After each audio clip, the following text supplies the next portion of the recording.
you're someone who's looking at getting into something new right now, or you're someone who's in, in high school or even in college, and you're looking at this and going, this, education isn't the thing for me. I don't see something for a higher education degree that really makes sense for me right now. I don't know what I want to do.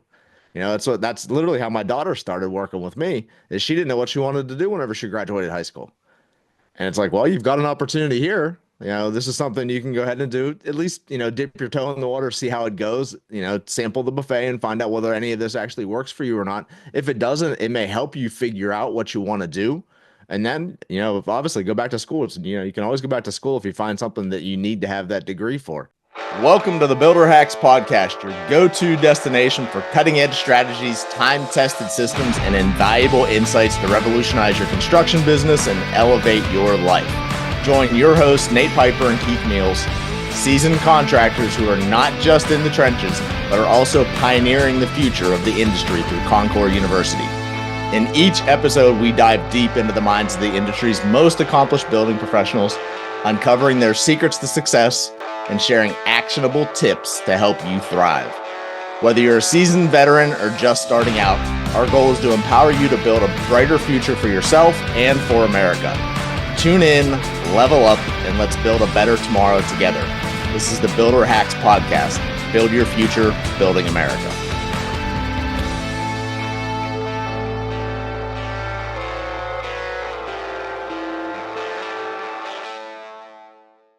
All right, welcome to the Builder Hacks Podcast. This week, one of the big things that's running through our heads, so is actually a better question is, what are we going to do with the lack of knowledge in the industry that is coming up? So, and this is definitely one of those things where if you're not in the industry, you may not realize what's going on, and what's happening. It presents huge opportunities is what it does. Yet at the same time, there's a huge challenge that we have to be able to go ahead and figure out. Because if we're not able to figure this part out, it's not going to matter. And this industry is going to become a huge challenge. So, and I guess huge is the name of the word for so far today. And that's one of the things we want to go ahead and look at. Yeah. And it's definitely something that is paramount in our industry. Something that if you're not looking at it, it is going to go ahead and take over. And that's where the big challenge is. And that's something Nate and I talk about all the time. So let's go ahead and dive into that this week. I know, Nate, let's go ahead and start off. What do you see? Why do you see there being a challenge in the industry right now? So with knowledge amongst the different trades. So what's the actual reason behind that? Well, well, there's more than one, right? Okay. I think it's across the board. The spectrum is kind of running the gamut. And I think, people have been talking about, labor, blue collar workers, Mm-hmm. shortages. Why do we need to have immigrants come across and do all the work? Why aren't the Americans doing the work? Mm-hmm. And a lot of this has to do with, education and kind of thought and mindset, just behind doing the work. And some of that is just either A, they don't know, or B, they kind of like look down on it, or they think they can have a better job or a better career, or they have a different vision for their future, that's kind of left this void. But it's across the spectrum of everything that we need. And as we're looking at this stuff, we're starting to realize that we need less brains and more muscle. And it's kind of hard to say that, but it's true. It's like, if I've got to go out on a job site, I go out, and if there's a necessary need to unload the truck, I'm not Right. going to sit there and just say, "Oh, wait, you guys do that, and when it's done, let me know." You No, mean you don't do that, Nate, as the owner of the company? no, I used to, and then we didn't have the guys, and now I got to go and do it myself. But I'm not going to let material sit on a truck, Right. and I'm there and just watch a bunch of guys run back and forth. I'm going to step in. I might not do the entire load and be equal shared around with everybody, but I'm going to dive in and get my workout in and unload it. But that's what's missing, is that we don't have enough labor, enough arms, enough bodies, enough people doing the things that make life comfortable. And it's spread across almost every industry, but we Right. really feel it in the trades. And then there's And just a lack of knowledge. as I was saying, I say that big piece there, I think it really comes down to, and this is something that we've talked about before. So I really feel that started back actually probably whenever you and I were in school. I mean, I'm a little older than you are as far as that part goes. And I know, the huge push at that time was everyone was you got to go to college, you got to get a good education. If you don't get that good education, so you're never going to be successful.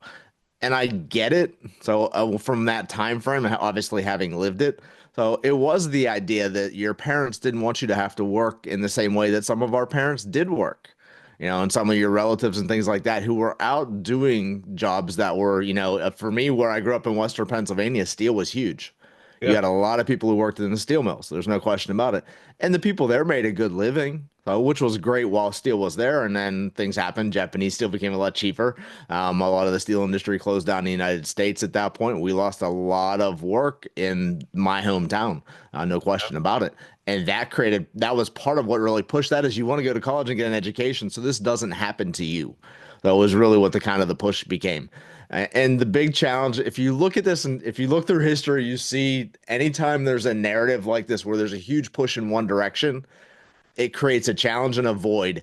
So because whenever they Yeah. push one way, there's always an equal and opposite reaction. And what it did is it created a lack of people getting into the trades now because like you talked about, Nate, whether people think that being in the trades and, and working out there with a lot of times with your body as much as your mind, though, is not the thing to do. That's not a good living. I hate to tell anyone who actually thinks that now. Guess what? It's now the snapback. So is what it comes down to. And you're going to watch people who work in the trades are now going to be the next, they're not going to be white collar, but they're going to make the money that the white collar people made and more. Yeah. So because of the fact that there's such a lack of labor force right now, and that's really one of the big things. I mean, if you're someone who's looking at getting into something new right now, or you're someone who's in high school or even in college, and you're looking at this and going, this, education isn't the thing for me. I don't see something for a higher education degree that really makes sense for me right now. I don't know what I want to do. That's literally how my daughter started working with me, is she didn't know what she wanted to do whenever she graduated high school. And it's like, well, you've got an opportunity here. This is something you can go ahead and do. At least, dip your toe in the water, see how it goes, sample the buffet and find out whether any of this actually works for you or not. If it doesn't, it may help you figure out what you want to do. And then, if obviously go back to school. You can always go back to school if you find something that you need to have that degree for.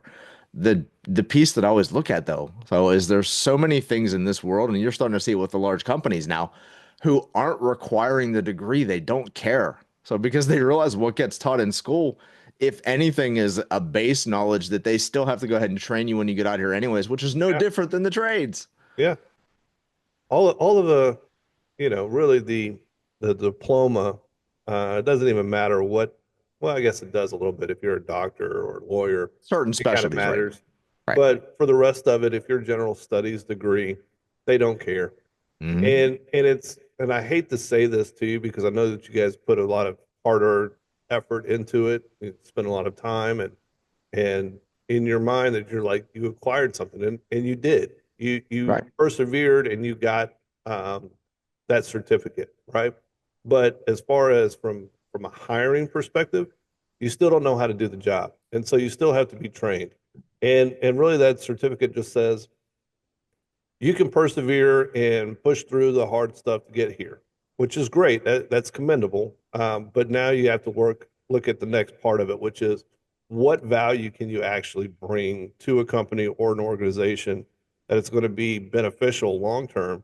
And I always say that it's really hard to come in at the middle. You either need to come in at the bottom or you need to come in at the top. But coming in Hmm. at the middle with just having a degree with no skills doesn't really kind of give you the leverage that you need. And so, um, my advice would probably be go ahead. If you're already there, you already got your degree, great. Now come in at a low level position and now learn that low level position. And then when you get to the level of that middle range and you have your degree, now you're twice as valuable.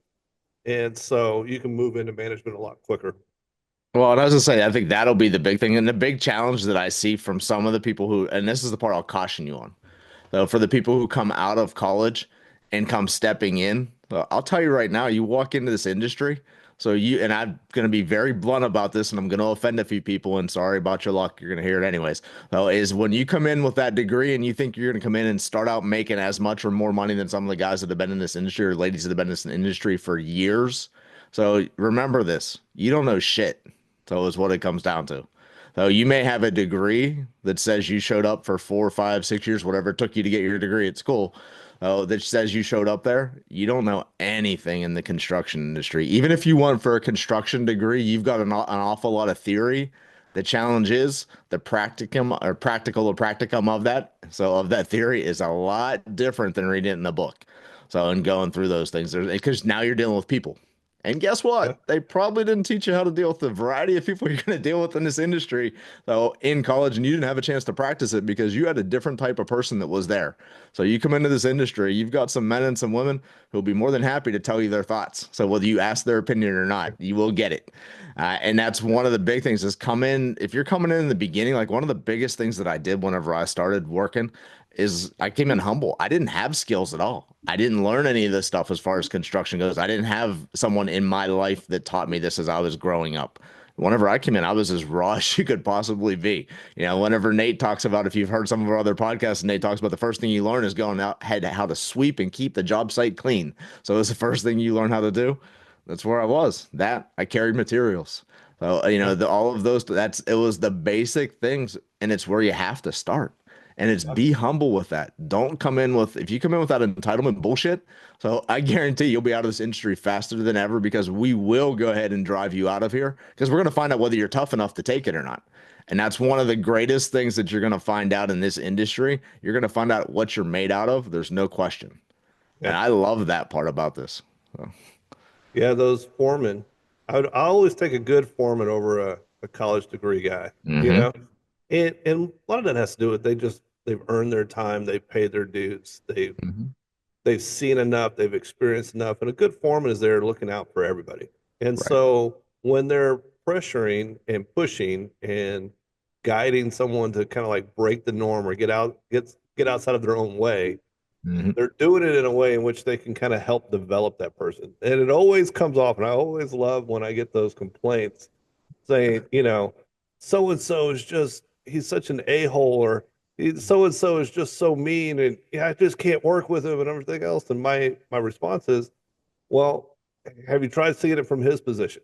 Right? Right. Like he's got to manage you. How easy is that? And hmm he's got to keep you safe, keep the project on track, make sure that the customer's happy. Like, look at all the responsibilities that he has. You're just worried about yourself right now, but understand that that person's having to worry about everybody. And he might be one of those guys, and I've had some that they blow off at the top, and Yeah. they might throw a hammer at the wall, or they might kick a pail, or they have a little bit of a temperature flare up kind of things, right?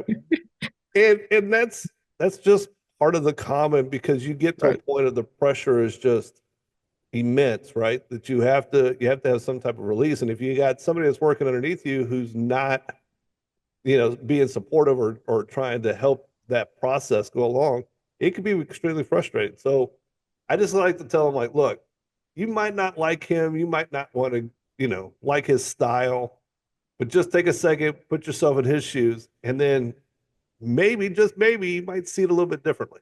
So And it's when it comes down to that, there's actually two pieces that popped into my mind. One's a Steve Jobs interview that he did.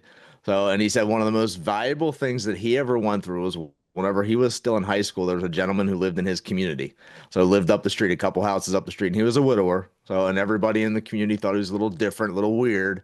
So yeah, as far as that goes. So, but he took him down to his house, the one he's like, hey, do you want to come up here and see, what I'm up to? So, and Steve said yes and went up and the gentleman had a rock tumbler is what he had. So, and he had some rocks. Went out and got some rocks from the backyard and stuff like that. Brought them in, put them in the tumbler, put a little bit of water in there, some sand in there. So, and then went ahead and turned on the tumbler. So, and told Steve, come back in 24 hours. Steve's like, okay. So he came back in 24 hours. So they turned off the tumbler. So pulled out the rocks, rinsed them off, and everything like that. And what were rough pieces of rock whenever they put them in there, whenever after it had gone through that 24 hours of constantly being smashed against by somebody else. So they opened it up, and these were all now polished stones, is what ended up happening. And it's one of the biggest pieces that you've got to realize that sometimes conflict isn't a bad thing. Steel sharpens yeah, steel. And the way that sharpens it is by going ahead and smacking it off of another piece of steel is what happens. And that's what sharpens the steel. And I always go back to whenever I was in high school. I had a teacher in high school. So for it had to be for like English or literature, something along those lines in the arts. And he taught speech too, is what he did. And I thought he was the hardest teacher in the world. So I mean, I literally hated the class. So while I was there, and it's one of those pieces that you become later on. Whenever I got to college, I realized the skills that I had learned, the abilities that I had learned there, that the processes and procedures he taught me to be able to go and evaluate things and look at things critically. So, and be able to make your own decision based on what you found as the facts, so that were there. And it was one of the best skills I learned. I look back now, Mr. Woods was, if you're out there, Mr. Woods, you were awesome. I appreciate you. So it definitely took a lot out of your class. And that was one of those things that he was one of those people that most people, when they were in the class, so they didn't like being in the class. You got a ton of value though. And it's the same thing when you're learning from that foreman. And you have to realize this, everybody learns in a different way. Everybody goes ahead and communicates in a different way. And there's going to be times where, like Nate said, people are going to blow off. People get emotional. When you love what you do and you're passionate about what you do, well, sometimes that passion boils over. I mean, there's times that I used to say at one point, I'm like, yeah, I used to be very proud about it. So I'm like, oh yeah, I've never had a screaming match with one of my subcontractors. Well, that's kind of gone by the way now. So because of the fact that it's like I've got a level that I expect and they know Yeah. what the level is, and there's times where they don't hit it, and there's times where I do blow off. So, but there's times that they blow off back at me the same way. And what ends up happening, as long as you're both able to go ahead and have the conversation, communication, and then think about what's being said, is you come to a resolution. There's times where Yeah. I've been taught better ways by my Yeah. subcontractors that it's more effective to be able to do. And there's times where they've been taught the same thing. I've got different processes that can go ahead and make their jobs and lives easier whenever they go ahead and work with it. And sometimes that just comes up, and that going ahead and smashing heads at times is the way that goes ahead and works. And I mean, there's times where whenever I came up, oh, those guys they would throw things at you from the roof. So it was what it comes down to get your attention. Now they weren't looking to hit you; they were aiming beside you. So it was Well, what not it hit comes you in the down. head, but Yeah, well, it maybe. might. So, but yeah, I mean, they weren't aiming for you usually, or at least that's what they said, and that's Yeah. the way I took it. But yeah, I mean, it's one of those things that sometimes they just got to do something different to get your attention, to snap you out of it, to get you to learn in a different way, and that's something that so many times people don't look at, is they get caught in the emotion of it. It's like so and so's a pain in the ass, so and so hates me, so I don't Yeah. want to work with them because they're hard to work with. Maybe look at what they're saying. Like you said, look at it from the other point of view. Look at what they're saying. That's what I always tell everybody. I said, listen to the words, not the emotion coming out of the mouth, because a lot of times the words coming out carry a lot of wisdom and knowledge that you can actually, if you take it and you strip out the emotion, can help you out a bunch. Yeah, because at the end of the day, they're just trying to create a standard, Hmm. right? That standard of excellence, or that standard that needs to happen, right? And I get it. People are people, and some people have never, especially this younger generation, they didn't get the generation that we got, where we had older siblings that were beating up on us, or Yep. we're kind of tossed into this aggressive uh, manner of just living life, right? Like I can remember, having older guys just come and pick on us for no reason because we're just Hmm. there, right? Right. And so this younger generation has kind of grown up in a little bit more of a safe space kind of component, where it's not as profound as what it used to be, and hazing and growing up And is we're the different. ones that created it, so we will take that. We're the ones that screwed all you up, is what it comes Yeah. down to. So we made y'all a bunch of wimps.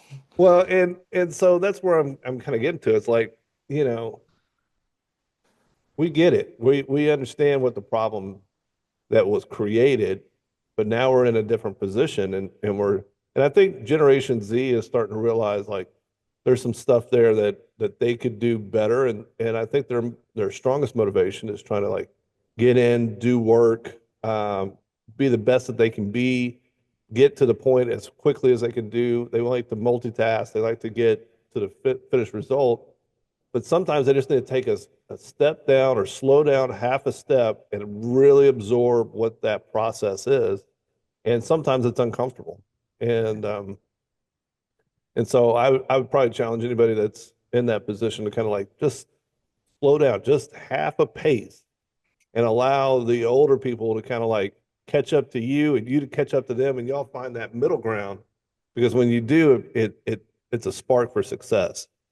And And one of the big things I look at with that, there's so many times I think part of it comes down to when you've got new people that come into any business, they're looking for the respect. It's like I just want the opportunity.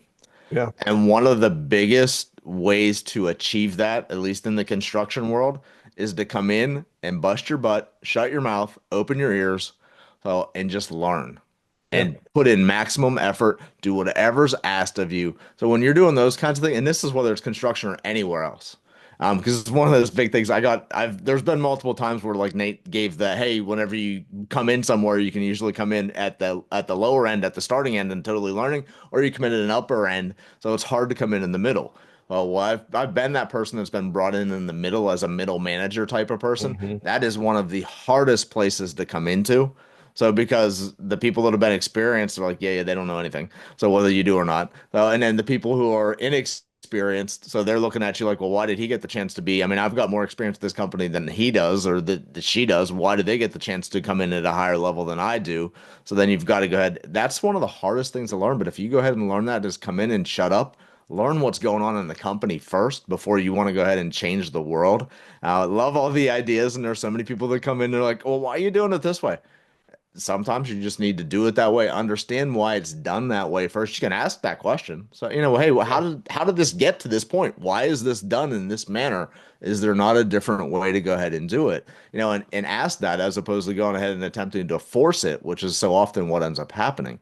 Like I said, this is for any industry. If you come in with eyes open, ears open, mouth shut, you've got to go ahead and analyze what you're stepping into first, because they may have. I always love it when certain guys come in and they're like, "Oh, you need to go ahead and do it this way." I'll let you go ahead and do Yeah. that. And there's a learning factor there. And I'll tell you this: get concerned in this industry.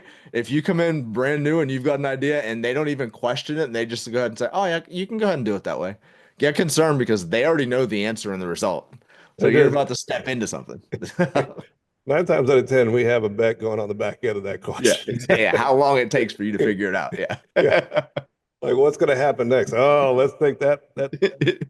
But you're right. Like I've got some friends of mine, and she's a high executive for a Fortune 50 company and like a high level senior Mhm. vice president kind of piece. And she's been working on a project. Well, when you get into corporate world, they work on projects like it takes them 2 to 3 to 5 years to go from planning out a project to actually start to implementing a project. So you have incubation period for like 5 years, and you bring people in and consultants and all the rest of the stuff. Anyway, she's been working on this project for It's like three and a one of half. the reasons why I don't like working for a large corporation Yeah, because I me can never too. do it I that way. can't, I can't, can't do that year over year. Says Nate, the person who owns what 47, 50, Yeah, 60 what? business. Well, but I Yeah, don't own them whatever like it is. that, right? It's more about like speedboats, not big, cruise ships. But Mm. you know, she's been working on this project for 3.5 years with another boss, and Right. they were been going down this path, and they've gotten contractors, and they've gotten contracts, and they've done all the things, and they're getting ready to kind of start implementing what all they've been gathering, all the Mhm. back end stuff. And her boss got replaced with a new person, and immediately just said, "Nope, we're going to do X, Y, Z, F, whatever," and Mhm. change the entire scope of the project. Didn't ask, didn't consult, doesn't know anything about the project, doesn't know. And it goes back to your point. It's like no matter Yeah. where you're at in that chain, when you come in, you need to observe, listen, pay attention, ask questions, get the buy-in, because she just wrecked a whole project, and it's about $1 billion project that they've been working on for 3 years. And now it's going to be gone, and all the And, time, effort, energy, money wasted. and that'll end up, I guarantee you, that company and that department specifically that have been working on that, they will have attrition there. You'll have people leave because of the Oh yeah, fact that they're they've just already left. There's a I'd bunch have, of them. yeah, yeah. And the only reason why my friend she hasn't left that Mhm. company is basically because she's got 20 years into this company, and she's Yeah. like, I've got 5 more years for retirement. I'm not about to leave. That's Not it. starting over someplace else. Yeah, exactly. But it took all the wind out of the sail. Yeah. It like now it's just a thing to do. They're Hmm. they're not happy. And I think Yeah. that's part of the problem that we have in today's workforce too, right? Is that we do have some of these corporations that are making really bad decisions, Mm. especially on the board level. And I get it. You know, they invest in, they sit on the board, they have their agendas, they're trying to make things happen. They don't really care about the consumer. Hmm. And they're making bad decisions. And I They're think, they're they're making decisions based on a different criteria. Like you're talking about, Nate. They're making decisions based on a monetary. What's the return? What are we going to make on this criteria, as opposed to balancing that with as much as what do our customers, consumers want? How can we help serve them more yeah, effectively, and then go ahead and get more value back by doing that. So, and that's well, part of where that gets lost sometimes. yeah, I mean, we could take Starbucks as a Yeah. prime example, right? Um, they recently went through a CEO change, right? And the previous CEO, when he came in, Starbucks was worth like $127 billion, right? Mhm. And he came in less than 17 months. It went from 127 down to 74, $73 billion. Like it took a Mhm. significant nosedive. Yeah. And that was just because their board said, "Oh, we want to push this one agenda," Hmm. and it wrecked their entire company. And Yep. now they're trying to rebuild it and everything else. And so they went out, they hired another CEO. And just because of his past record, it started to come back up. They gained $20 billion in a day. Mhm. But that's how futile these things are. And Well, so, and a lot of times with those types of things, and it's the same thing here. So is when construction and things like that. But with those big companies, the biggest issue is that when you've got someone who built it, they have one way of creating vision. Then they typically bring in a CEO who's a management and strategy person. So is what it comes down to, and they're not visionary.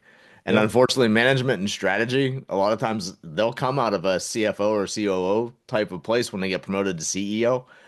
And they're not visionary at all. They're all about numbers. They're all about structure. They're all about the processes. While it's all important and you need to have people focusing on those things, the issue comes down to if you don't have the person just giving them where to go, what this is going to look like, and the parameters for how they put this strategy in, now you've got an issue. And you see that happen all the time, especially with the Fortune 500 companies. That's consistent that happens whenever an owner steps away. I mean, you look at some of the, I mean, that one with Starbucks is one of them. You look at Steve Jobs with Apple. So yeah, whenever he left, I mean, Steve wasn't the knowledge person. He was the yeah, vision person. There's no ifs, ands, or buts about it. yeah, And that's but it's the same thing that happens in this industry. So you get those same pieces going on. So you get people we've seen a consolidation in the industry where you've got a lot of the investment companies coming in and buying up some of the bigger trades, like the yeah, plumbers, the HVAC companies and things like that, the electricians. They come in and buy those smaller companies up in an area, form them into one large conglomerate in that space and attempt to dominate the space.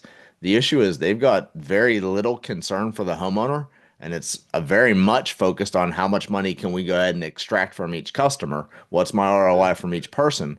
Like if you're in this industry and you're a smaller company like that, it's a huge advantage for you, and it's you got to play that advantage. And yeah, that's one of the pieces that ends up happening with this industry is you get that opportunity. And look at it this way, you get that opportunity to, if you want to work for a small company, you can work for a small company. Or if you want to get into one of those larger companies, there's definitely opportunities there. And if you come into this world and learn it well from a tradesperson side of things, when you go to work for those big companies, they don't have that. yeah. They've got a whole lot of management, which makes you extremely valuable.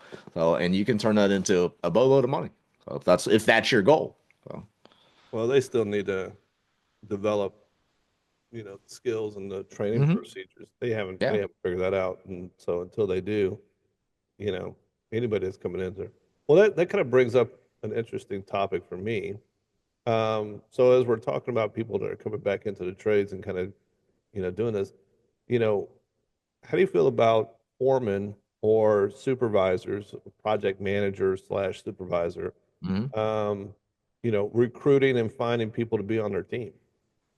Because that's I part mean, of this, that element. it, there's no question. I think that's huge. So, and a lot of the thing is, a lot of times, depending on how people came up, how long they've been at places, they'll have contacts in the industry and they'll have people that they can reach out to so they can bring in. I mean, like it's all of our trades. Well, they've well, just like what like the way it used to be. I see a lot of them talking to their kids, so it's always the first place. I mean, anytime Yeah. you own a business, one of your things that you typically want to have is one of the reasons why you own the business is because you want to create a life and a lifestyle for your family. That was what it Yeah. came down to. You want to create some security. And, one of the dreams is always I would love to have my family be a part of this. And my family Yeah. has been to this degree. And I also know that, for the family members who are here, this isn't necessarily their lifelong dream. So yet at the same time, you can end up finding people with them through them. They know people. So I think that foremen and supervisors are some of the best people because they'll give you an honest take on what's happening in the industry or what's going to happen when you come to work there. So it's not an HR department that's going ahead and blowing smoke and making everything seem like it's, rainbows and big stacks of money. So it isn't Yeah. always that way. There's things that you've got to be able to come into the industry and learn. So, and I think that's huge whenever you've got the person who knows that and is closest to that. Basically the first level of management is what you're talking about. Yeah. So they know what's required to get the job done in today's world. It's not necessarily something that, hey, this is the way we did it 40 years ago. No, this is the way we're doing it right now. And this is Yeah. where the opportunities are. And they can identify skill sets a lot of times. And that's it's one of the biggest things whenever I go out and I'm looking around. Like I talk to people who are outside of my industry all the time Hmm. because if I see a skill set that somebody has, they're really good at being able to handle multiple things going on at the same time, or there's chaos going on, whatever, wherever I meet them at. So, and it's like they handle chaos without a challenge. It's like, all right, Yeah. well, you know what? If you would want to come in and learn the construction side of things, that ability to manage chaos, is huge benefit. So for our industry. So, because there's Yeah. always a lot of things going on. There's Always. challenges that pop up consistently like those types of skills like that and to have those conversations, for someone who's an owner of a company with your project managers, with your foremen and things like that, to go ahead and have those kinds of conversations. What are the important skills? So what do you feel is going to be, what do they need to have to be successful doing this job, both as a worker and as someone for possibly for supervisor later on as they come through, and identify what those skills look like in other areas that way, whenever your people are out, they may actually see that somewhere, and then they can have that conversation with somebody. Or if they don't feel like they're the best person to have the conversation, say, hey, you know what, if you're looking for an opportunity, I see some of the things that you do these things really, really well. So, and if you're looking for a way to go ahead and maximize that, so I may have a position at the company I work for, may want to go ahead and talk to you about this. I can put you in contact with the person. So if that's something you might be interested in learning about. And Yeah. it's simple as that. So they don't have to be the person to do the interviews, but I think they can spot talent like there's no tomorrow. Yeah. I think that's an excellent strategy, Hmm. especially for recruiting and Yep. building a team. And I haven't done it, but I'm starting to think about how to implement that same kind of strategy Hmm. into our company. It's just helping find people that you guys want to work with, right? Yeah. And people that you would like to be around. And you guys not might not be a hiring manager, but guess Right. what? Someday you might be. And so Hmm. you might as well start working those skills now and start looking for new talent to kind of come in. Well, Yeah, and when you talk that, just if you talk about that new talent thing, like I look at that, if one of my guys brings me somebody, I look at that person before I look at anybody else. I'm like, all right, if yeah, they're willing to recommend them and work with them, yeah, that says something that they know a little bit more, especially if they know the person. yeah. Well, and it's like it's one of those things. It's like they're more bought in to the Hmm. process of like building the company, right? Or Yeah. or building the reputation of the company, right? Because Hmm. that's really what we're doing. Every time we go out, we're trying to build a reputation with every piece of Hmm. service that we're doing. And so if you can find people that you would like to have around, it's kind of like what you talked about in a few episodes back. It's like the five people that are around you the most are who you're going to be. And so it's like Right. if they have a say so of how to create, if they're a top talent, if they're an A player, or they're a B player trying to be an A player, right? They're when they want to go out and find and help recruit, they're going to be wanting to find somebody that's at their level or better, or Right. has the potential to be there, right? Right. Where they're willing to put in the time and the effort, Hmm. which makes it even more important to kind of like, hey, look, you guys have a say so in this too. Hmm. Um, It's the interesting piece that pops up whenever you say that, and whenever you said that, Nate. Like if you've got someone on your team that you recognize that's always saying, you know what, there's no good people out here, everybody that comes in doesn't have the skills, doesn't have the knowledge, doesn't have Yeah. awesome. It seems like you've been able to figure that piece out a little bit of what it's going to take to be successful here. Keep your eyes open for that type of person. I mean, we love referrals, so bring them in. Let's go ahead and find some of those. I get it. Like if you're a good work, you're a good worker, you do well, so you uphold the company values, you go ahead and help build the brand itself. So I would Yeah. love to have more people like you. So who do we know? So who do you know at this point that you can bring in that's got those same values? So, and literally, it's the way to take them from the complaining, you can't find anybody to, hey, take a little bit of ownership. So let's go ahead and Yeah. bring in some people. Yeah. I haven't implemented it yet, but that's definitely something I'm going to implement this year. Hmm. Try to get that together. I've been kind of doing a study, um,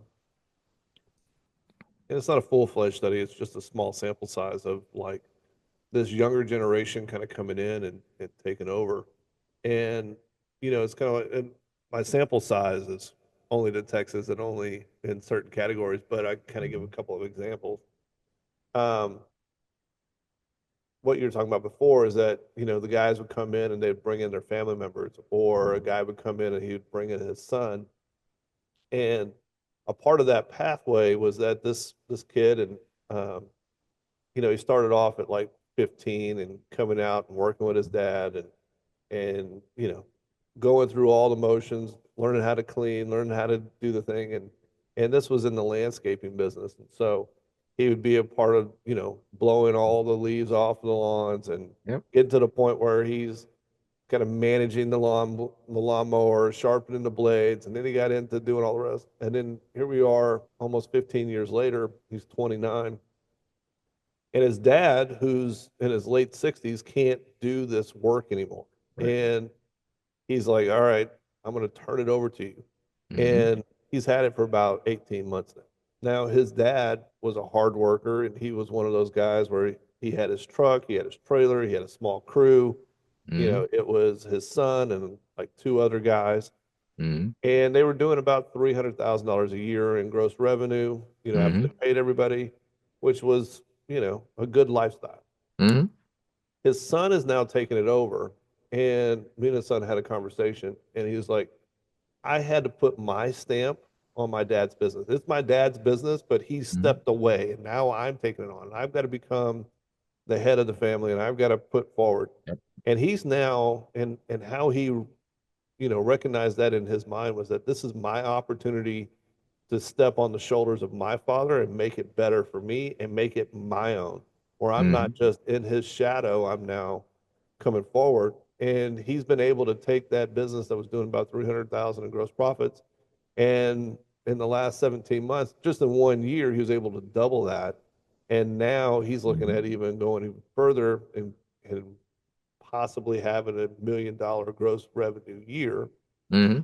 And so, it's just amazing how much things can change in such a short period of time, especially if you've learned it, you know it inside out. You can see the advantages and where things can kind of go from, and take the challenge to be able to step into that role and say, you know what, we're going to do it like this, and we're going to do it better than what we did before. And, now that's his new legacy. Right, and that's exactly it. So it brings up an interesting question then, though, is where if they're coming new into the industry, so because this is one of the challenges we face right now. So where and how do they go ahead and learn this? So how do they come up with this knowledge, like for the son to be able to go ahead and then learn it and then take it to the next level? So he did that through what you said was basically working with his dad. So he was learning off of what his dad did. Yeah, he had a mentor, right? So Hmm. he had to have a mentor to kind of even get into, to even get in, right? Right. Now I'm sure at 16, 15, 16, 17, it was a kicking and screaming and crying and having to pull them over. And Right. landscapers are up at 5 a.m., right? Right. They're hitting the truck early. Hmm. So I'm sure it wasn't like he's all joyful in the early mornings of learning this thing, Right. but his dad needed his help, recruited him, Hmm. trained him, taught him everything that he knew. And through that process, he was able to see, like, okay, this is what my dad's doing right. This is what my dad's doing wrong. This is how Hmm. I would do it differently. This is how I would get customers. This is how I would.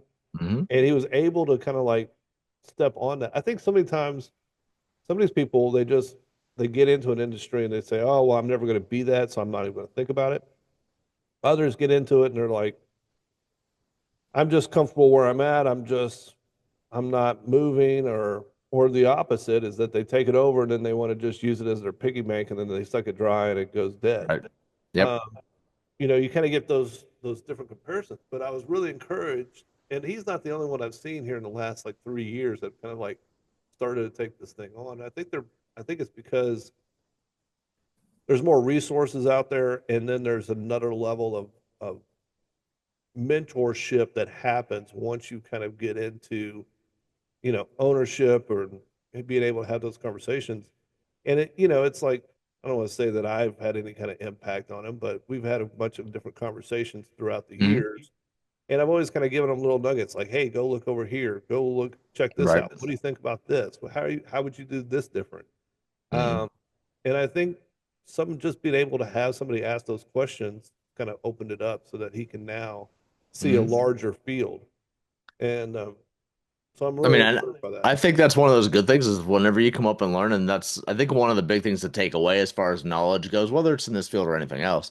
So, but especially in this one, like for that young gentleman, so who took over his father's landscaping business after working in it and stuff like that, he learned everything that I'm going to assume his dad shared as much as he possibly could, Absolutely. in that case, and he's learned everything that his dad knew. Now, at the same time, it's that all right. Well, I know I can keep doing what my dad did and keep creating what my dad had. So as far as that goes, obviously he's gone ahead and implemented some new and different strategies that he either knew of on his own, so or talked to others about to be able to go ahead and create, which is what doubled that revenue. So in that short amount of time. And that's really what it comes down to is always looking if you want to grow, and this is an if. So some people just want to go ahead and maintain where that's at. And if you're happy maintaining, then it's easy. Then you've had the person then who taught you how to get there. Whether you're a business owner or even just somebody who is coming up and starting in the trades, and you want to go ahead and you just want to learn and get to the point where what we call a mechanic, which is the person who has the skills to be able to do everything in that trade. So you actually learn that piece. So that may be what you want. That may be exactly where you want to be. And if it is great, then you're going to have the next level of person who wants to go ahead and either own a business or move up into management of the business. And you've got to start looking for that next person to go ahead and show you how to get to that piece. And him having those conversations with you, so he looks at you as that person who actually has that next level of education or next level of experiences that he can go ahead and implement into his landscaping company that can help him grow. And it's that constant learning, that constant looking for the next person. If you want to grow, you've always got to be looking for the next one once you've mastered the level of the person you're already talking to. Yeah. Um, Too often, I think people attempt to go ahead and get ahead of themselves. So and start jumping levels. Can it be done? Yes, I will tell you it's much more effective to go through the steps and the processes of each of those levels because until you get good at it, until you've mastered that piece, a lot of times you're not ready for the advanced steps to come in the level after that. So you've got to learn, just like anything else, you've got to learn the lessons that you need to learn at the level that you're at, get good at those, get past those sticking points that you go ahead and hit, and then you're ready to actually start moving forward at that advanced speed. So and at the next level, and it's key. I mean, it's one of the reasons why Nate and I do what we do. It's one of the reasons why like we've opened up Concord University. So is to go ahead and get that piece out there for people, in different levels. For those people who are starting out. So that's there in Concord. So to learn an actual trade. So this is what you go ahead and learn. So this is, in drywall, this is how this starts. So in framing, this is what that starts out as. And that those are some of the examples of the pieces that have there that can get you some of that education to get started in an industry. So, and even for you, if you've already started in one of those industries, to get that perspective from somebody else. So it's just additional training. So it's how do I integrate this to be a better framer? How do I integrate this to be a better drywall installer?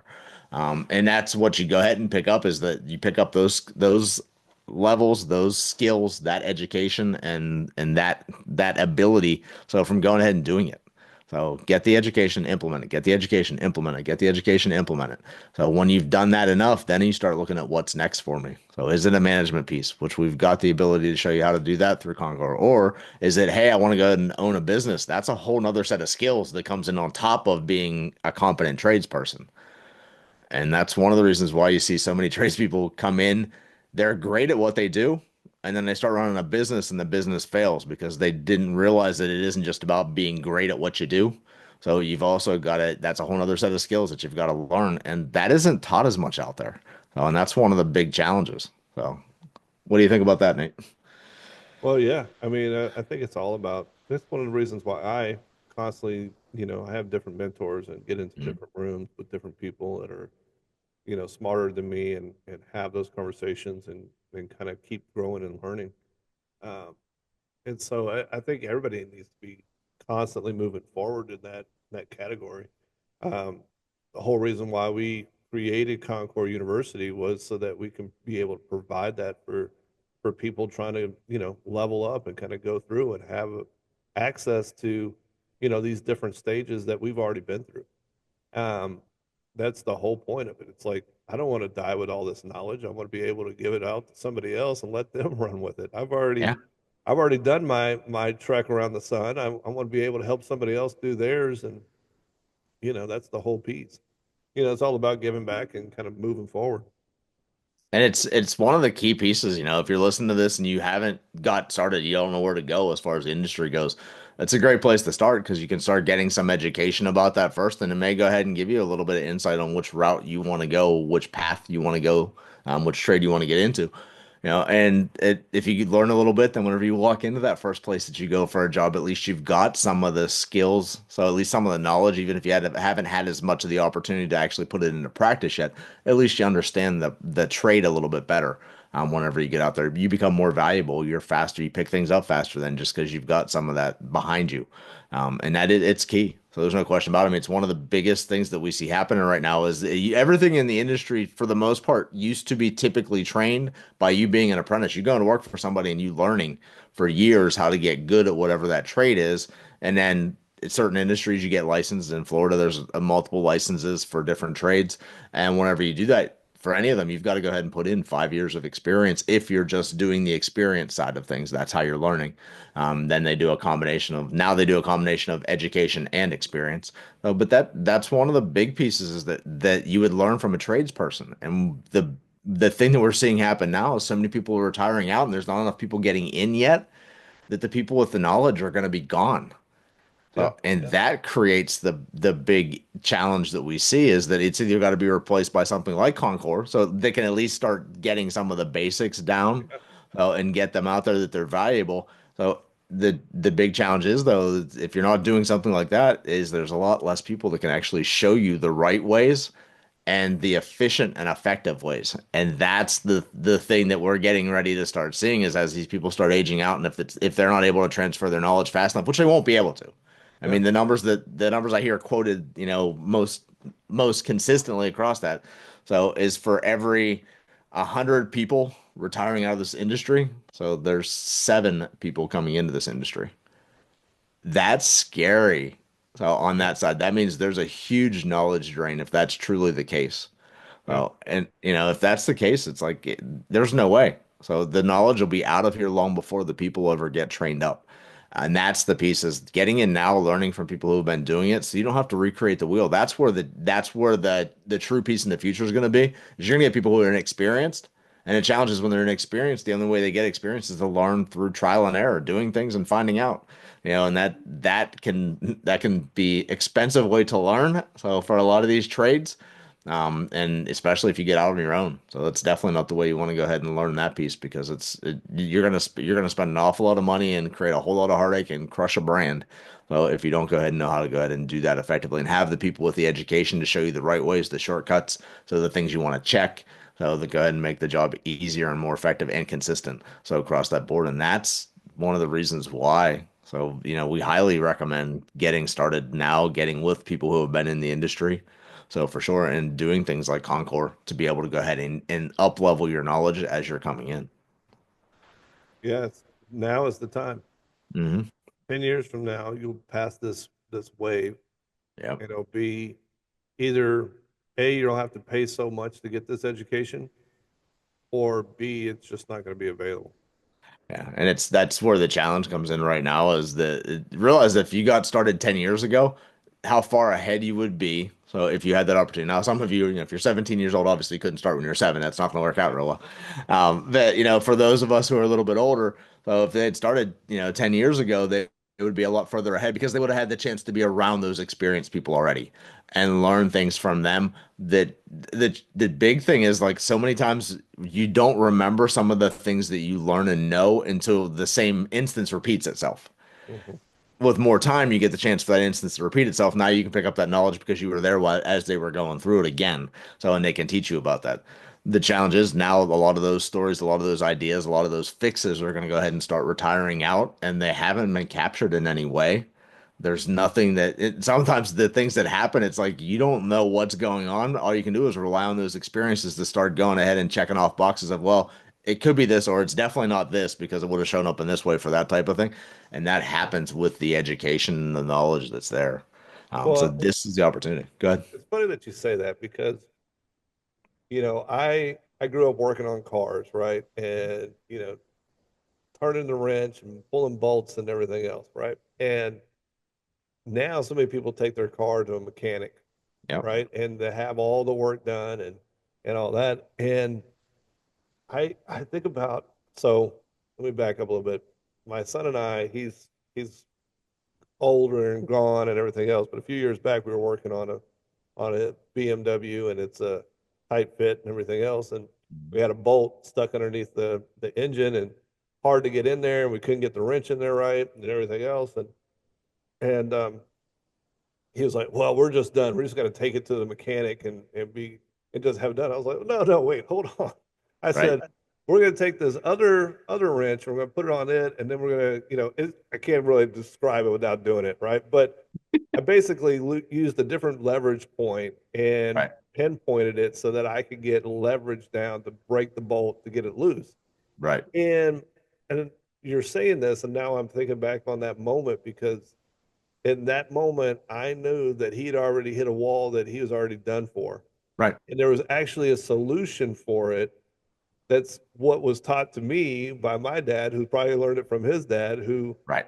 learned how to get around those hiccups, those challenges, those hard to bust, bolts. And that's what Keith's talking about, is Yep. that those little nuggets, those little things of like how to do something is what's being lost in today's society when we just take it to a mechanic. And that mechanic then probably has either a different tool or Mhm. has some kind of specific knowledge of how to do it. Not the way that I did it, not that it's wrong or it's right, but Mhm. I had something that I could do and leverage right then and there that got me through.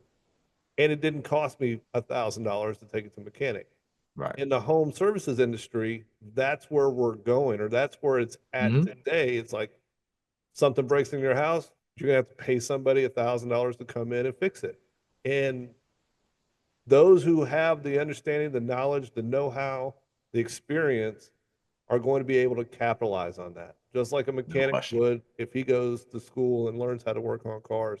And they get real specific. Like now you have mechanics that just do Mercedes or just do Yeah. Chevys or just do Buick. Mhm. It's going to be like that in the home services industry too. So Yep. just to kind of No give you question. guys a heads up of where things are at.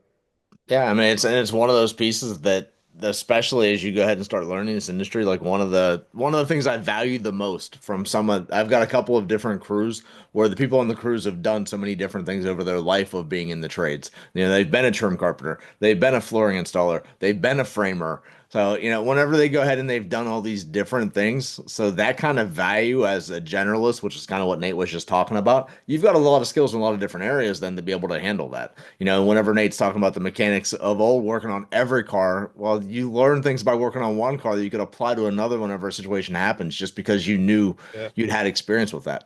And that's where the challenge is now is everybody's getting, even though in the industry itself, so you get people who are so segmented. I'll give you an example, like the plumbers that we used to use whenever I used to work in the production environment, which is the ones who do the mass number of houses in a year. If you don't know what that is, you see those are the big national builders and things. In those production environments, the plumbers that come in there, they've got a crew that does the underground, which is where they dig all the pipes in underneath the slab and everything like that. So they've got a different crew that does what we call the tub set, So which is rough too. So which is where they go ahead and set the tubs, they do the shower drains, they run all the pipes in the walls in the house, stub them out where they're going to be for everything to go ahead and finish out. And then you had another crew that came in and did just the trim work, which means they put all the pretty on. So they attached all the sinks, they put in all the toilets, they put the shower heads on and all those types of things. They were all different crews, and that's the only thing that they learned at those companies was how to do whatever that specific piece was. They didn't learn how to be a plumber. So, and how to go ahead and figure out the underground, where the pipes needed to run, where the drains had to run to be able to catch second floor showers that are coming from upstairs. Where do I need to put a drain under the slab that's going to come up in a wall that's then going to go up through a floor system that's then going to be able to collect that water coming from that drain. They didn't learn that piece. They didn't learn. All right, then once you go ahead and have those from underground, then you take it. All right, well, this is here. I needed to go ahead and move it there and get this all to these different places to be able to make this work effectively. They never learned that part. So, and then they never learned the trim side of it if they weren't in the trim side. There's three different skill sets that are involved in that. When you understand all three, you're a complete plumber. When you only understand one of those, you're a roughing guy. So you're an underground guy. Yep. You're a trim person. So that's not that there's anything wrong with that. The challenge is though, is it really goes ahead and starts limiting the abilities of the industry and you start losing the talent and the knowledge of that. And that's what happens whenever the big companies come in. They look for people because they if they can teach you this area, great, you can go excel in that area and they don't have to worry about you there. And they've got someone else that does something else that they're the expert in. They've got someone else that does something else that they're the expert in. There's a good and All there's a that bad to it. breaks. When all that breaks, hello, how are you? You Yep. come pay me the big bucks. That's exactly what happens. Yeah. I think I've told this story before, but um, there was an old steam mill, right? And they had an old steam container, and it was there for keeping the weather running and everything else. And all of a sudden, it was born in the 1900s, and there was an old guy that used to work it for 50 years, and he retired and was at home. And one day, that piece of machinery just broke down. So he they started calling around, and the owner of the building now called him and said, "Hey, can you come out and fix it? We've tried everything. We've brought in all these different experts." And so he said, "Yeah, I'll come on down." And he took his little satchel, and it had all of his tools in it, and he came on down, and he looked around the boiler a few times, and next thing you know, he pulled out his hammer and tapped it a little bit on this side, tapped it a little bit on that side, and lo and behold, it just started working. And so he sent in an invoice, and it was like $10,000. And the guy freaked out. He said, "All you did was just tap on it a little bit." His response was, "Well, $5 for the hammer and 9,995 just to know where to hit it." So Yep. lo and behold, it's the knowledge, right? Okay. Always. So, yep. I love that story, even though I butcher it every time I say it. But I think I've heard you tell it's that story it's got a in three great different moral. ways, Nate. So- It's got a great moral to it, right? And that's what I love. But and that's what it's coming down to now, and that's what you're going to start to see, and that's where, like we said, knowledge is the key piece of this. Whether you get it through coming out in the industry and learning it, whether you come through something like Concord University where you get to learn it that way and then go apply it. So it's really boils down at this point is that if you want to get in this, the education and knowledge, this is the time to get there. So getting things like Concord that'll go ahead and capture that knowledge as much as we possibly can and be able to hold that for you for a longer period of time so that you're able to get in and learn it and go back if you need to go back and listen to something or learn something that you didn't quite catch or didn't get the chance to experience, and then that chance pops up. Those pieces will be there. And it's one of the reasons why we've got Concord University. It's one of the reasons why we're really passionate about it. So is because of that piece that's the only way to go ahead and capture the knowledge and hold it for the next generation. That way there's always going to be a resource there for you to be able to come back to. So but even that, so the part that we look at, we want obviously we're looking for, people who want to go ahead and learn that as students. At the same time, it's, we're looking for the people who want to put the effort into the training of it to be able to capture their knowledge. So if you're someone who's been in this industry in one of the trades, so for decades, and you've learned an awful lot, and you're getting to the end of that time frame where you're going to be out in the field or you're going to be involved at all in this industry, and you want to be able to share some of those things, reach out. We invite you to reach out as much as we invite the people who want to be students to reach out too. So because there's a lot of different information that we want to be able to go ahead and capture and be able to have available for the future. So, and that's really what we're looking for with Concord. So we're looking to go ahead and have people step into the new opportunity that's going to be here. There's so many people out there right now that are saying that the blue collar trades are the next big thing. So because that's where you're going to make your money at because there's so few people who have done it. If you're okay with working hard, if you're okay with learning, if you're okay with taking what may seem like the slow route compared to all the fancy, TikTok, YouTube stars, so to the, to going ahead and getting into other things that are the you can make money faster type of things. Realize there are people that make money faster in those places. So, and when they do, it's a very small percentage. It's kind of like being a professional athlete Yeah. whenever you think about it. Nate used to play football whenever he was younger. So I used to play baseball whenever I was younger. It's like my dream, of course, was to go ahead and go pro. So, but there was no way, I'm a 5'6", 170-pound little white kid. So that wasn't going to happen very often. There's very few 5'6", men who are playing baseball professionally. There's a few that have made it, but not many. So on that side of things. And that's what you really need to take that look at is, of course, I mean, everybody thinks that they're that special person and they're that snowflake that's going to be the person that goes ahead and is the one that comes through.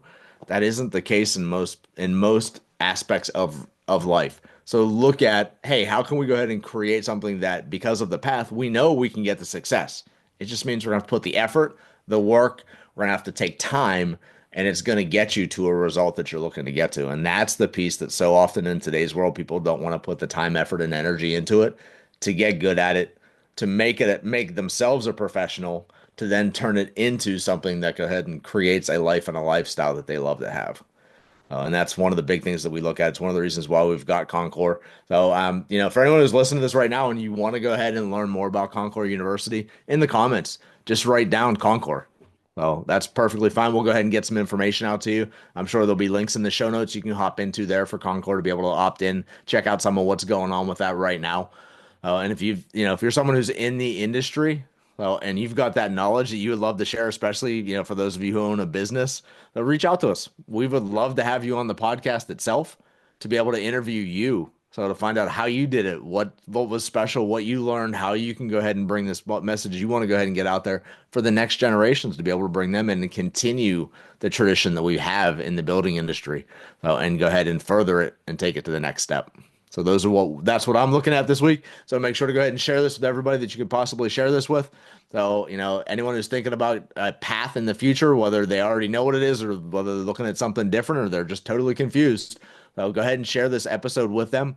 So go ahead and share it out on social media, like and follow us, make your comments there. So until next time, it's Nate and Keith. We'll talk to you soon.